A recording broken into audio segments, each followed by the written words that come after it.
I wanted to write books and draw the illustrations in them, but turns out I'm a terrible artist. And so then I found snowboarding, and I was a little bit better at that, so it worked out. And, I started skiing when I was 3 years old, like tiny little baby style, and did that until I was about 11 or 12. And then one of my buddies made fun of me for skiing, and then his dad started making fun of me for skiing, so then I finally switched to snowboarding around age 12. So not necessarily making it a career or being a pro snowboarder, is like, how do I snowboard as much as possible? And being a pro snowboarder turned out to snowboard a lot, so it worked out. Every kid starts out competing, and I grew up doing contests, but one of the contests I won early on,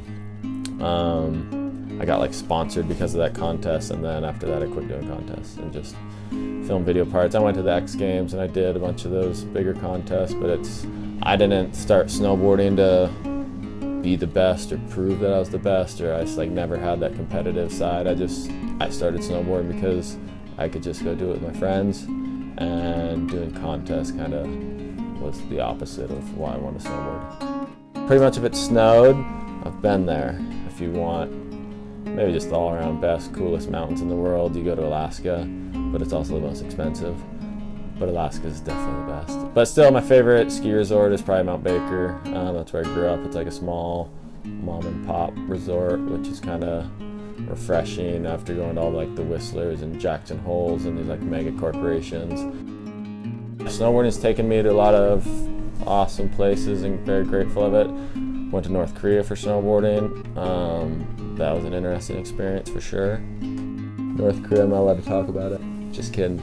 No, North Korea, yeah, I went there to go snowboarding because they just opened up a ski resort, and they're trying to create some type of winter tourism. And if you've seen the Vice shows or anything about it, it was all pretty accurate to that. Because when I first moved to Bend, I was 15 years old, and I just snowboarded pretty much every single day, whether it was raining or snowing or windy, or I was just snowboarding every day.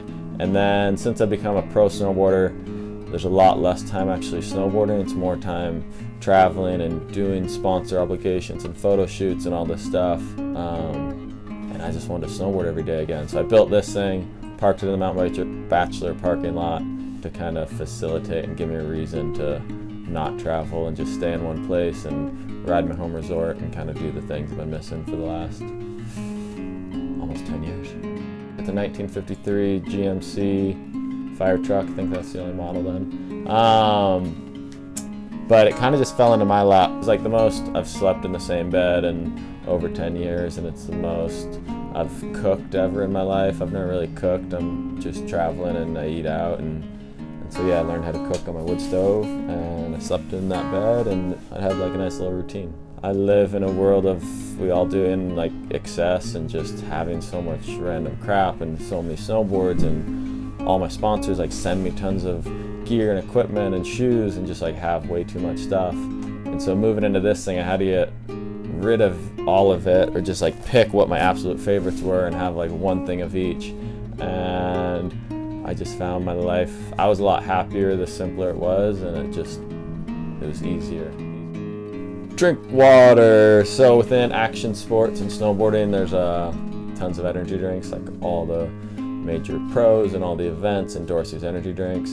But it's all a lie, because no one actually drinks them. The pro snowboarders that endorse them, they don't actually like them.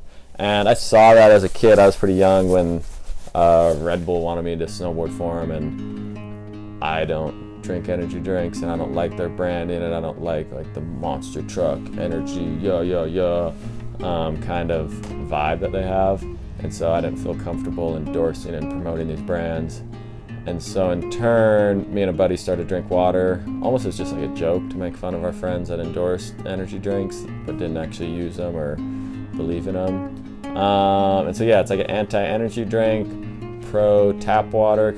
It's as simple as it gets. Just trying to make water cool, I guess. Or just letting kids know that you don't need to drink Monster to be cool, because it's not cool.